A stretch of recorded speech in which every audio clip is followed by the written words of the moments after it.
नमस्कार, जय श्री कृष्ण, राधे राधे। दर्शक मित्रों, मैं आचार्य दुर्गा प्रसाद शास्त्री आप सभी का स्वागत करता हूं आपके YouTube चैनल में, जहां पर हम विविध प्रकार के वीडियो बनाते हैं। और आज है रक्षाबंधन का पर्व। रक्षाबंधन का पर्व यानी श्रावणी पर्व। इस पर्व में हमें क्या करना चाहिए और क्या नहीं करना चाहिए, और किस तरह से बहनों को भाइयों को राखी बांधनी चाहिए और भाइयों को उनका ऋण कैसे चुकाना चाहिए, इसी विषय पर हम कुछ चर्चा करेंगे। तो दर्शक मित्रों, सबसे पहले हम शुरू करेंगे। येन बद्धो बलिराजा दानवेंद्रो महाबल तेन त्वं परिबध्नामि रक्षे माचल माचल। यह मंत्र है रक्षा सूत्र बांधने का। रक्षाबंधन का पर्व जो है एक्चुअली में यह ब्राह्मणों का पर्व माना जाना जाता है। सनातन धर्म के कुल 4 वर्ण हैं और चारों वर्णों के 4 पर्व अलग अलग बताए गए हैं। चारों वर्णों में सबसे पहला वर्ण जो पर्व जो आता है वो ब्राह्मण का आता है, जिसे हम श्रावणी कहते हैं। इस दिन ब्राह्मण बंधुओं को वास्तव में अपनी यज्ञोपवीत बदलनी चाहिए। गंगा में या किसी भी पवित्र नदी में स्नान करके, नहीं है तो अपने घर में स्नान करके आप अपने श्रावणी सुन सकते हो। श्रावणी जो है एक महासंकल्प है। आपने इस वर्ष के दरमियान जो भी पाप या जो भी हमसे खराब काम हुआ है, मानसिक वाचिक वाचिक मानसिक शारीरिक त्रय तापों, तीनों प्रकार के तापों का निवारण होने के लिए यह श्रावणी पर्व करना चाहिए और अपनी यज्ञोपवीत बदलते हैं। यही कर्म को श्रावणी कर्म कहते हैं। इसके बाद ये अपने यजमानों को रक्षाबंधन करते हैं। जैसे रक्षाबंधन इसलिए किया जाता है कि उसकी रक्षा पूरे वर्ष दरमियान रहे, चाहे वह रक्षा पोटली बांध दें और चाहे नारा छड़ी से बांध दें और चाहे रक्षा सूत्र से बांध दें। यह नारा छड़ी होती है, उसमें आप वैदिक अभी अभी तो नई नई परंपराएं चल गई हैं मित्रों, तो उसमें क्या बोले वैदिक राखी बनाएंगे। अब वैदिक राखी कोई राखी नहीं है, उसमें जो नारा सूत्र बांधा गया वही राखी वैदिक है। लेकिन उसमें फिर क्या है, कोई लोग बोले सरसों के दाने डाल दो, कोई बोलते हैं उसमें लौंग लगा दो, फिर उसमें कुछ और डाल दो। इस तरह से डाल के उसमें चंदन डालो, ये सब डाल के उसकी एक पुतली बना के आप बांध दीजिए। इससे क्या होता है कि आप पर कोई नजर नहीं लगती, कोई वो नहीं होता। लेकिन ये सब चीजों में हमें नहीं पढ़ना है। हमें वैदिक परंपरा के हिसाब से अगर बात करें तो एन बद्धो बलिराजा दानवेंद्रो यत महाबल तेन त्वं परिबध्नामि रक्षे माचल माचला। ऐसी मान्यता है कि जब भगवान वामन महाराज ने बलि राजा पर उनकी तीन तीन पैर नाप लिया और एक उनका अंगूठा बचा, तो बोले बलि अब तेरे मस्तक पे रख देता हूँ। जब मस्तक पे रख दिया गया तो वो बलि तो बिल्कुल निकम्मा हो गया, सब कुछ दान दे चुका था। शुक्राचार्य ने उनको मना किया, यानी गुरु ने मना किया, फिर भी उसने नहीं माना। तो यहाँ पर ये भी है कि गुरु की अवहेलना का क्या फल होता है, ये तो बलि राजा से जाके पूछो। अब बलि राजा जब फंस गए, फिर भी भगवान ने कहा देखो तुम्हारा हमने सब ले लिया है, लेकिन तुमको मैं कुछ देता हूं, तुम मांग लो। तुमको पाताल का मैं राजा बना रहा हूं। और साथ में तो उनने कहा कि महाराज हम जब भी उठें तो आपके दर्शन हो। जब आपके दर्शन हो इसका मतलब है भगवान को सुबह सुबह उसके दरवाजे पे द्वारपाल बनना था। अब ये माता लक्ष्मी को थोड़ा अच्छा नहीं लगा, इसलिए माँ लक्ष्मी वहां जाके बलि को राखी बांध के, एन बद्धो बलि राजा, जिस तरह से बलि राजा को बांधा, एन बद्धो बलि राजा दानवेंद्रो महाबल, जो दानवेंद्र दान देने वाला, ऐसा जो इंद्र के समान जो पावर वाला बलि था, तो बलि को माता ने बांध दिया। नारी से जब बांध दिया तो इसमें उसका उपहार होता है। राजा बलि ने बोला, बोले बोलिए, बोले मैं अपने पति को ले जाना चाहती हूँ। तो बोले ले जाओ। इसका मतलब है कि यह जो रक्षा सूत्र है, लोग ये माने भाई भाई और बहन का पर्व है, ऐसा नहीं है। यह पर्व वास्तविक रूप से आज की परंपरा में भाई बहन का पर्व हो गया है, लेकिन यह परंपरा आज की नहीं है, वैदिक कालीन है। कहा तो इसको आप इंद्र को देखिए, तो बृहस्पति महाराज ने इंद्र को भी रक्षा बांधी थी। और आज जितने भी ब्राह्मण हैं वो सब अपने यजमानों को जब पूजा कर्म करवाते हैं तो नारी बांध देते हैं। क्यों बांधते हैं? बांधने का मतलब यह है कि आप जिस कर्म के लिए बैठ रहे हो अपना कर्म करिए, बस, और कोई काम नहीं होता। यानी उस कर्म में आपको ध्यान लगाना है और उसी कर्म के लिए बैठना है। इसलिए रक्षाबंधन इसीलिए किया जाता है। तो रक्षाबंधन आज के यजमान जो है, आज के जो पंडित जी लोग हैं, वो यजमानों को बांध देते हैं। फिर परंपरा क्या धीरे धीरे बन गई कि भाई यजमान के घर घर जाके बांधना। ऐसा कोई नियम नहीं है घर घर जाके बांधना, लेकिन फिर क्या हुआ कि भाई ये हुमायूं कर्णावती की बात आ गई। यहाँ पर ये भी बात बहुत ठीक है, चल रही है, चलाए रहे हैं लोग तो चलेगी ही। इसके पहले की भी राखी बंधन हो रहा था। तो इसमें क्या हुआ कि भाई हुमायूं के बाद क्या हुआ कि थोड़ा सा ये हुआ कि भाई एक जो मतलब मुस्लिम राजा और हिंदू रानी के लिए भी वो बहन मान के उसके लिए दौड़ा, वहां से चला। यद्यप रास्ते में फिर उसने क्या किया वो अलग बात है, लेकिन मेन वस्तु है भले नहीं पहुंच सका, माता जो कर्णावती थी उनको अपना जौहर करना पड़ा, लेकिन वहां से वो चला अपनी फौज लेकर। यानी एक अनुबंध हो गया। तो भाई की रक्षा बंधन का मतलब होता है एक दूसरे का एक अनुबंध, भाई और बहन का अनुबंध। भाई और बहन में क्या है, क्या पैसे के लिए होता है कि आप गए 500 रुपए, 2000 रुपए, 50,000 रुपए दे दिए, मतलब बात खत्म हो गई? नहीं, ऐसा नहीं होता मित्रों, आप याद रखिएगा। भाई और बहन का अनुबंध ये होता है कि भाई को बहन को जब भी जरूरत पड़े, जब भी वो परिस्थिति में तकलीफ में हो, उस समय भाई उसकी मदद में खड़ा रहे। भाई को जब भी तकलीफ हो तो बहन भी खड़ी रहे। ऐसा नहीं कि भाई भाई परेशान है तो बहन भाग जाए, ऐसा नहीं है।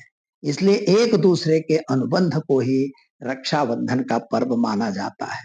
और यह भाई बहन का ही पर्व इसीलिए बन गया कि एक दूसरे का अनुबंध रखो। यहाँ पर भाई और बहन से मतलब ज्यादा नहीं है। हम यजमान और पंडित, जो यजमान और पुरोहित, तो पुरोहित का भी कर्म यही हुआ कि भाई यजमान का कल्याण करना ये तुम्हारा काम है, तो तुम उसके अनुबंध में बंधे हुए हो। पुरोहित भी बंधा है और यजमान भी बंधा है। यजमान की फर्ज है कि पुरोहित को दुखी न होने दे। आज की जैसे नहीं भाई कितना पैसा लोगे, इतना तो लो पकड़ो भगो, ऐसा नहीं। यजमान और पुरोहित के बीच के संबंध को एक अच्छी डोर बनाई गई है कि यह डोर टूटनी नहीं चाहिए। इसीलिए कच्चे धागे से यह बनाया जाता है। आजकल तो हमने देखा चांदी की राखी बन गई है मित्रों, वो हीरे की बन गई, फिर तुम्हारे क्या नाम है उसके, सोने की बना दिए। अरे तुम चांदी की बनाओ, सोने की बनाओ, हीरे की बनाओ या किसी की भी बनाओ, लेकिन राखी जो बनेगी वो किसकी बनेगी? यहाँ रेशम की डोर बना दिए, टेरी काट के डोरे आते हैं उससे बांध दिए जो टूटे ही नहीं, कटने जाओ तो कटे नहीं, ऐसे डोरे से नहीं बनती है। राखी की डोर जो होती है, रक्षा का जो बंधन होता है, वास्तविक रूप से एक कच्चे धागे से बांधा जाता है। और कच्चा धागा क्यों होता है? कच्चा धागा इसलिए होता है मित्रों कि जब कच्चे कोई कच्चे मतलब सूती डोरा हो उसको तोड़ दीजिए, अगर टूट गया तो उसको फिर से आप ऐसे कर दीजिए तो जुड़ जाएगा, उसमें कोई दिक्कत नहीं आती। यानी मान लो भाई बहन के बीच में कहीं तकरार हो गई तो कोई बात नहीं, उसको टूट गई है कोई दिक्कत नहीं, उसको फिर से जोड़ दो, वो जुड़ जाएगा।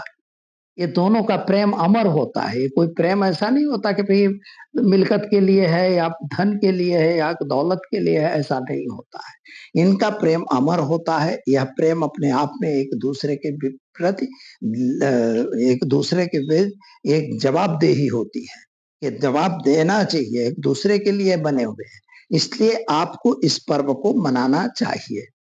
तो कच्चे धागे से एक डोर बनाई जाती है। इस डोरी को हम वास्तविक रूप में रक्षा सूत्र भी कह सकते हैं।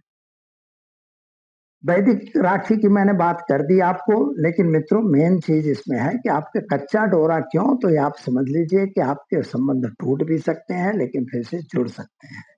जब हम टेरी काट का डोरा होगा तो जुड़ेगा नहीं, टूट तो जाएगा, लेकिन हमें रखना है कि सूत का डोरा, ताकि वह डोरा टूट भी जाए तो भी जुड़ जाए। तो भाई और बहन का पर्व, इसीलिए इसको भाई और बहन के पर्व से जोड़ दिया गया है, क्योंकि माता लक्ष्मी ने बलि को अपना भाई मान लिया और भाई मान के उनको रक्षा बांधा, रक्षा बांध के उसको वचन में बंध कर दिया। एन बद्धो बलि राजा, बद्धो मतलब डोरा तो ठीक है लेकिन वचन में बांध दिया। कि मैं जो कहूँ वो मांगूंगी वो आपको देना पड़ेगा। जब उन्होंने कहा ठीक है, तो वो कहे भाई मेरे पति को तुम द्वारपाल बना रखे हो, छोड़ो इनको, मैं लेके जाना चाहती हूँ। तो बोले ठीक है, क्योंकि वचन से बंध चुके थे। इसलिए यह वचन की डोर है, ये कोई वैसी जैसी तैसी डोर नहीं है भाई। इसलिए रक्षाबंधन का पर्व यह परम पर्व है। श्रावणी जो होती है, इसमें ब्राह्मण लोग महापर्व मतलब श्रावणी सुनते हैं। श्रावणी एक महासंकल्प होता है, जो यज्ञोपवीत बदलने के समय अभ्यंग स्नान वगैरह करने के बाद पंडित लोग, विद्वान लोग बैठ के सब स्वस्ति वाचन वगैरह, गणपति अर्चन वगैरह करके, यज्ञोपवीत के मंत्र करके और फिर यज्ञोपवीत को धारण करते हैं।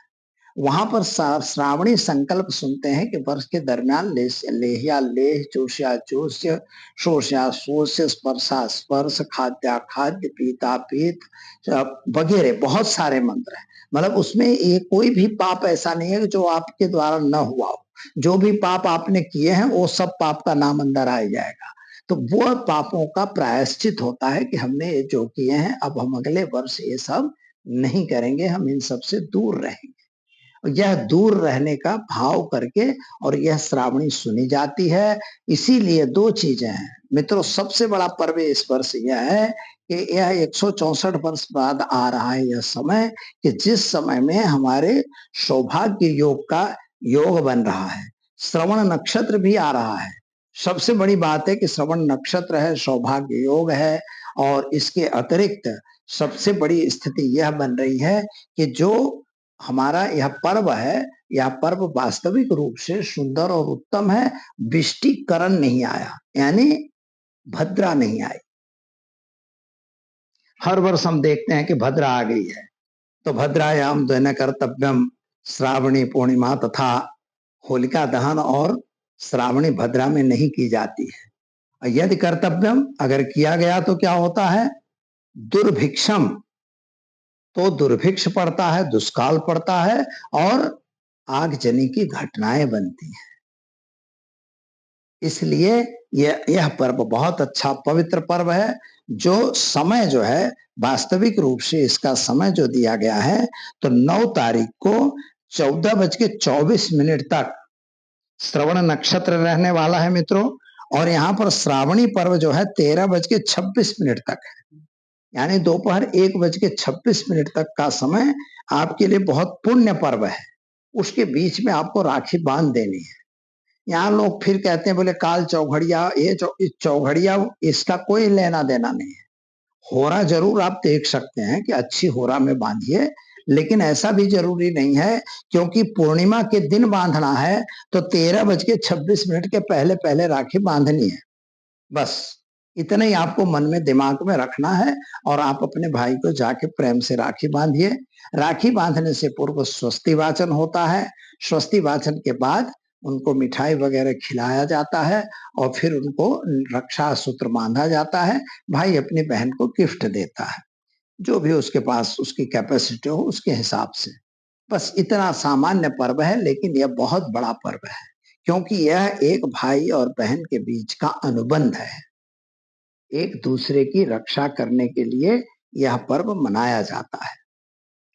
तीसरी एक चीज इसमें मुझे जो दिखती है वो यह है कि श्रावण का महीना है, खूब जोर से बारिश होती है, तो बहन जो है भाई के घर जाती है कि मेरे भाई का घर साबूत बचा है या नहीं बचा, अगर वहां कोई गड़बड़ तो नहीं है, अन्न पानी कुछ हुआ होगा, हो जाएगा या नहीं होगा। इसी प्रकार दूसरा पर्व होता है भाई दूज के दिन, भाई बहन के घर जाता है और देखता है कि मेरी बहन के यहाँ अन्न बन्न हुआ है या नहीं। अगर नहीं हुआ तो अन्न मैं पहुंचवा दूं, तो उसकी रक्षा, यही अनुबंधता है दोनों की। भाई और बहन का यह दो पर्व महान पर्व हैं और ये रक्षाबंधन का पर्व है। हमारे सभी भाई बहनों को रक्षाबंधन की खूब खूब हार्दिक ढेर सारी शुभकामनाएं। आपके रक्षाबंधन शुभ रहे, मंगलमय रहे और आपके मन के रहे हुए कटु, जो भी अंदर स्वभाव में कोई कटुता हो, तो भगवान उसे दूर करें, यही हमारी प्रार्थना। तो दर्शक मित्रों, दीजिए मुझे इजाजत, मिलेंगे फिर नए विषय के साथ। नमस्कार।